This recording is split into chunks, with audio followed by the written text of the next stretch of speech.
Hello and welcome. We are live. We're live on Facebook. We are live on YouTube. We're live on LinkedIn. This is the 90-day website mastery podcast. It's episode 18. We're going to be looking at maximizing your website's potential. We're going to look at multi-services, future-proofing with AI, and essential website tools.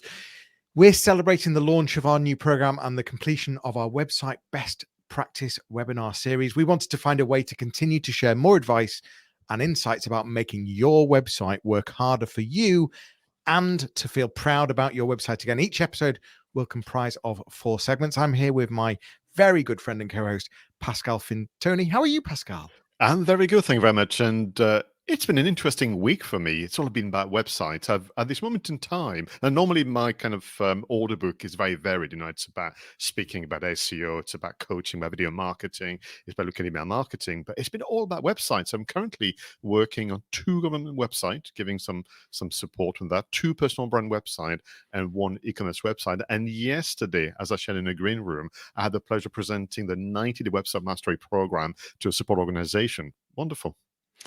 We do like playing with websites, don't we? And you know, the thought of being able to turn someone's website into something that's going to work harder for them and turn viewers and potential clients into real customers and clients, I think it excites us. So we have 4 segments in our episode every single time we do our episode. And just to remind you, the first episode is You Ask, We Answer, where we take a question that's been submitted by the community and we analyze and give you some answers. We talk about website stories in our second segment, and we take one article or podcast or infographic that's sort of piqued us and we dissect that.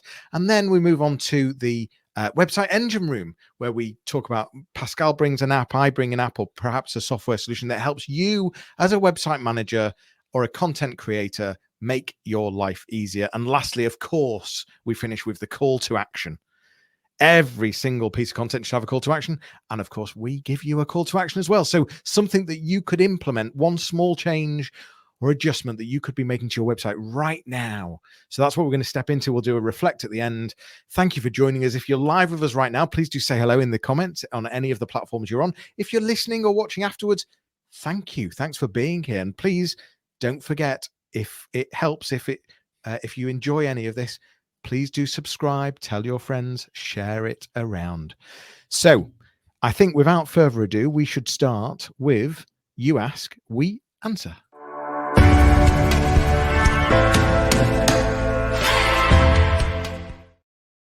Thank you very much again, Jonny, for this great intro and summary. And can I just add very, very quickly that I do meet people say to me, "Oh, I love the show that you do with Jonny." I say, "Yeah, but we don't know you do, so do leave those comments and likes and shares because it's very important. That's how we know that you're keeping track of our progress." Now, today's question is interesting. I got it via WhatsApp from one of my clients, Jonny, and I can't wait to hear your reaction and thoughts on that. So the question, literally word for word, is as follows. My business has grown over the years and now have different services on offer. Do I need separate website for each one of them? Question mark. Well, yes, age-old question. How many websites should I produce? I mean, over the years, I've seen businesses try all sorts of different tactics, and even from an SEO point of view, creating lots of websites. And then on the flip side, conflicting conversations. I was doing a podcast only 2 or 3 days ago with someone who focuses very heavy on strategy, and if he even became aware of the conversation around multiple services, he'd be like, whoa, bring it right in, focus on the one that's the really profitable, the really differential one. But I think, this all comes down to your organization, what it is you're selling, the types of services, and more importantly, your clients as well. I remember talking about Tesco, the supermarket, many, many years ago. And they had, when I did my research on them, we're talking like 10, 15 years ago, they had over 30 different domains. They had Tesco Pets, Tesco Insurance, Tesco Flowers, the Tesco main brand. They had the clothing brand, the Chewy brand. There was like 30 different websites they had. And I think they've heavily reduced that and brought and really amalgamated. I think it comes down to if services complement each other, if they work together, if they are fit for a similar audience, then you should look at, having them on the same site. However, at the same time, though, if you have a service that's quite different and perhaps serves a very different type of audience, perhaps deserves a very different look and feel and style, then that's when you should be considering a separate site. And so I'm not sure there's a right and wrong answer. It's about just really thinking about who the users are, who the clients are, and why do you have all these services? Should you have all these services? And if the answer's definitely yes, then that's when to consider. But if the answer's no, that's the first question. Should I have all these services in the first place? So there's just some off the top of my head thoughts straight away. No, it's great. It's very helpful, because actually one consideration that I did miss initially was this idea of, are you perhaps guilty of enjoying the process of creating products and services a lot more than marketing them? And listen, hey, been there, done that, so I'm definitely not in a position to throw the first stone here. So this idea of your audience is in charge of your web presence, so are the services that you've come up with been validated by the marketplace, or is that actually the purpose of the website? You could use a website actually to validate, and something you've done a lot, Jonny, with your clients, using Google AdWords and advertising to hurry along the market research and market intelligence. But this idea of, if you have the shared audience, as in the product and services complement and supplement and make sense with the audience, it's probably a more comforting thought of everything under one roof, if that may be the case. But if indeed, each product and services has a different audience, we're talking about different occupation, different sectors, different life stages, and so on. Perhaps if you want to turn to one of our webinars with Jonny, we talk about the 4 archetypes.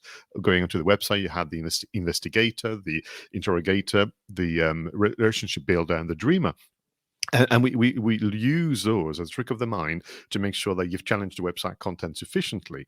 So you're absolutely right. That kind of correlation and the appeal of diversity, or are we back to this idea of a visitor goes on a website, there are so many so many options that they can't choose for themselves.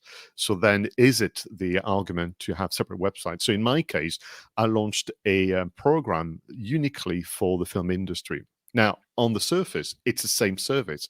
It's the coaching, the mentoring, the training on digital marketing. But it was so unique to the film industry and their needs that it felt that I had the business case for a separate website and have it under the filmmarketingacademy.com and not pascalfintudo.com.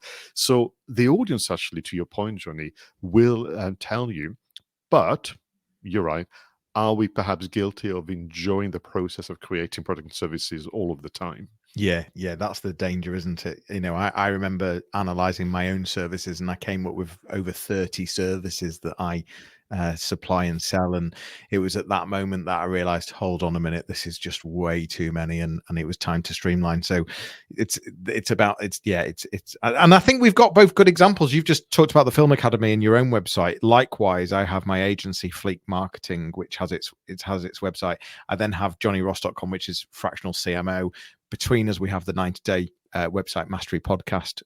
That's right. So we have separated the brands there in the services, but there's distinctive reasons, and they have different looks and feels, and they all complement, but they are very different audiences. So it's it can be. There's no yes or no, but it deserves some proper thought. Yeah, and for me, one of the deciding factor about splitting was also the planning of the blog. And when I realized that the article was going to be so unique and relevant to that particular audience, that a business case was reinforced. So here's my promise to all of you. I will come back to you with an update on what the client has decided to do. We'll use it as a case study with their permission. But for now, let's move on to our next segment, the website stories.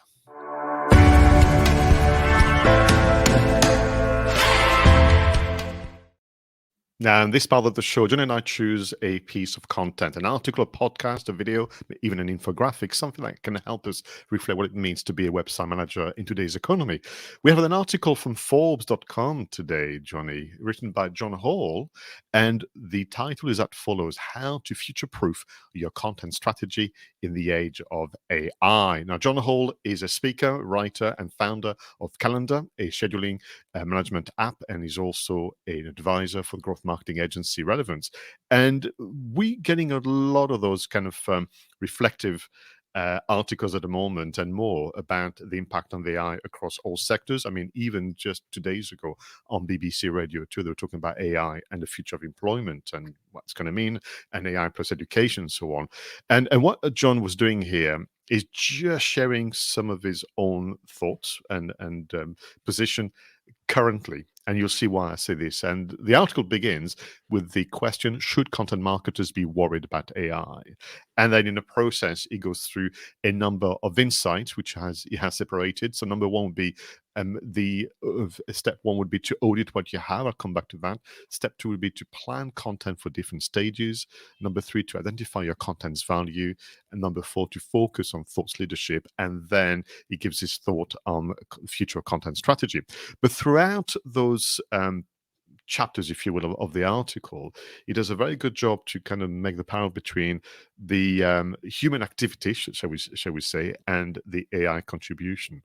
And what you will see from the article is that for now, the position is very much AI is there to assist and allow you to analyze where in your process you might be able to bring some improvements or add some speed and efficiencies. But certainly at no time is it suggesting that AI can replace, the skill set, the imagination, the inventiveness of the content creators themselves.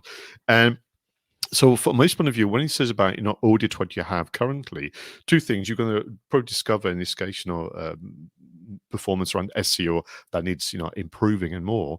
But really from his point of view, right now, the real value of AI is to help you with blog post outlines, to brainstorm topics and to produce initial drafts, but then you take over as the creator. And the reason for that is, he says, if I have to go to number three, because I don't want to steal the thunder of you guys reading the article, he said, really when it comes to AI, start with small changes, analyze the elements within your workflow where AI can support it. But what you can do is do a wonderful test whereby you have a brief given to one of your copywriters or yourself, and the brief written to maybe ChatGPT, and then do a compare and contrast. And what you'll find is very, very often the article written by the individual is better than that of ChatGPT. And what I think John is trying to warn people against is the assumption that because it's faster, it's better. And more importantly, which I see all the time with my customers, if you start as a human being, forgive me, Jonny, with a position that you're not a good copywriter, then of course it's not going to be particularly helpful for you to get the balance right. So the article continues like this, and talks about the idea really is that if your content effort moves away from just the promotional stuff that anyone can write and talk about unique perspectives, observation, case studies, and anecdotes like we did a moment ago in a different segment, then you're in a position to get the balance right. When it comes to future-proofing your content strategy with AI, its position is about learning to find the sweet spot for you between the AI and human written content, remembering that this is just the beginning and that the sweet spot could be moving over time. Well, I like the idea of it being a sweet spot, because I very much believe that we should be embracing AI. I think if you're not, then there's a danger of being left behind. I think there's a danger of not increasing productivity, not increasing value, not increasing strategy, being strategic even. So I think it's all about it definitely embracing, but it is then about finding that sweet spot, focusing on quality over quantity, focusing on originality, focusing on different types of content. So it's not all suddenly, just lots of ChatGPT written content, but it's a mixture of podcast, video, audio content, and maybe using AI to shape some of that and to help you with some structures or parts, and it's just ensuring that you have the human element at all times. So it's about, whenever you're producing, if you think about what Google's after right now, it's all about helpful and resourceful content. And as a human, making sure that you've got the humanality in there, but also reflecting on the content, saying, is this helpful? Is it helpful?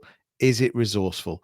And as long as you're ticking those boxes and you're thinking that, your potential clients or customers would spend time listening or watching or reading this content, then you're on the right track. So it's finding the balance.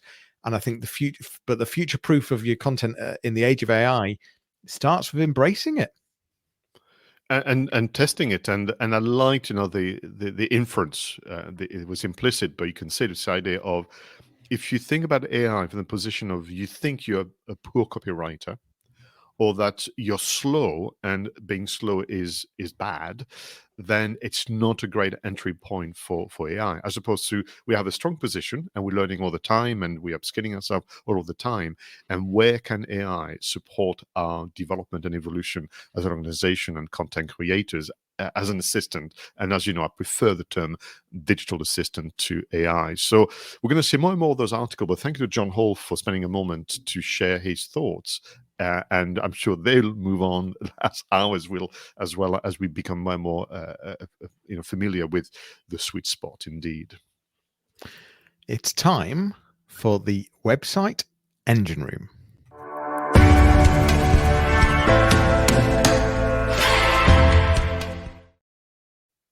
So in this part of the show, we give you one bit of software, one bit of kit that can help you be a more efficient content creator. So what is your selection, Johnny Ross?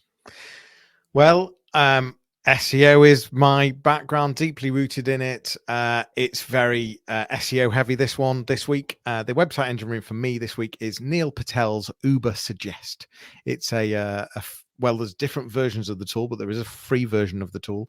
And it's all about keyword suggestions, backlink data, being able to audit your website and lots of other things. And, if any of you, well, first of all, if you don't know Neil Patel, you should absolutely go to neilpatel.com. I wish I was on commission, but I'm not. Although at the same time, I'm not suggesting spending money with him. His content is brilliant. His content is really helpful, really resourceful, and lots of in-depth content. And he's been doing it for many, many years. But he's definitely got some great tools, and Uber Suggest is one of them. And it's a great resource for those looking to enhance their organic search presence ultimately. Thank you very much, Johnny. And very nostalgic for me, but Uber Suggest was my very, very first SEO tool I used about 20 years ago. And you know what is interesting about Neil Patel and his team? He's remained true to his passion and specialism. I don't remember him deviating from this idea of helping people have better, website in terms of their performance, their traffic, and so on. So, yeah, I think it's a wonderful suggestion. So my suggestion today is in and around the making better use of praises and thank you messages and more that you get on social media. So I've got clients where they do, if someone says, send this nice message on LinkedIn or Facebook or Twitter, they'll do a copy and paste, or they do a screenshot, and then it just stays there somewhere in a folder on Google Drive, never to be used again. And I said, well, that's a shame, because this is like the kind of testimonials and third-party validation that you and I talk about a lot on the program. So I came across this platform that allows you to convert a message on social media. And in the hyperlink I shared today, I use Twitter as an example, whereby you could either copy and paste a link and you get an image that looks like a tweet, but it's a lot clearer, it's not neater, it's a lot bigger. And you can do a montage, you can do a carousel on your website and more, or you can type the text that you can see on the tweet. You can upload the images and make it look really, really nice. And I think website, but of course, this image, this reproduction, if you like, of the tweet with the praise and the thank you messages and the compliments and so on, can also be used for your PowerPoint presentation, can be used for your slide deck and more. But the company is called Pika, Pika.style, and I put the hyperlink to the template for a tweet image, but they have all sorts. They have Instagram, they have Pinterest and so on. And I think this idea of never forgetting to repurpose the praises and thank you messages and put them on your website is definitely one of the key actions for us. Yeah, it's like a sort of specialist Canva that is just so easy and so quick to make a social to make an image that looks like you've just screenshotted a social post with the correct content in it, and it's just so quick and easy. I was just having a look at their website. We'll put all the links in the show notes, but the call to action that I'm about to give is a bit on Black Friday, and it is Black Friday today. And Mhm. the first thing that I noticed was on the Pika.style website is they have a Black Friday deal. So so if you're very interested and you need the paid version, there's a Black Friday deal there. But great little tool, and think of it as a bit like a really quick and easy Canva for particularly making images of social media captions. Very That's a nice. great comparison. Thank you very much. Right. Time to move on to our final segment already, the website call to action.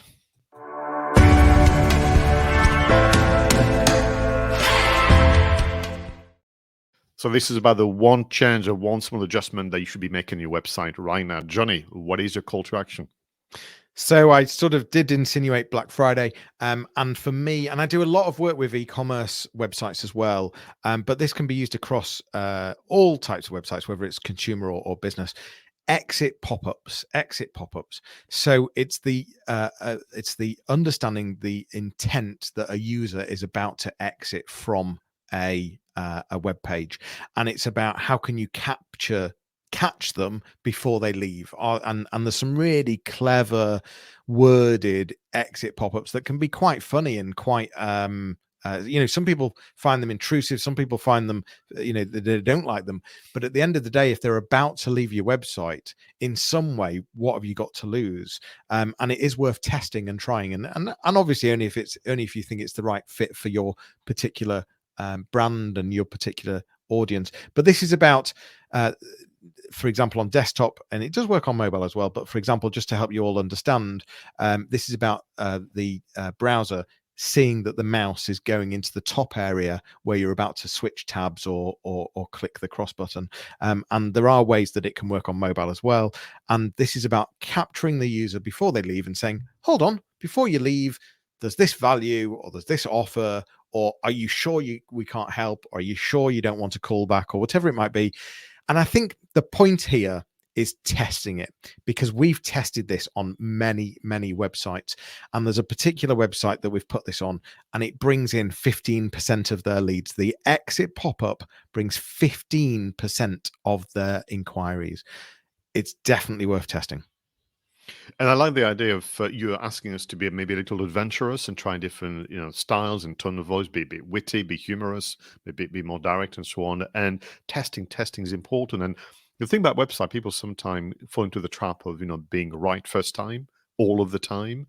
And that's not what happens, because you need the audience interface, reaction, interaction to know and kind of guide your kind of activities. So thanks for that. And I would agree, the one that I've reacted more warmly to are the one that it feels thought out, it feels like somebody put the effort in, as opposed to mechanically just putting a plug in, doing the bare minimum, just putting their brand maybe and barely changing the copy.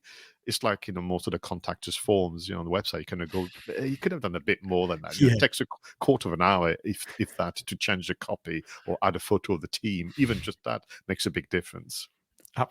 Absolutely. It is about the copy. It's about, something quirky, knowing that the user is leaving your website, knowing that fact alone, knowing that fact and playing on it and thinking of the words. Pascal, what is your website call to action this week?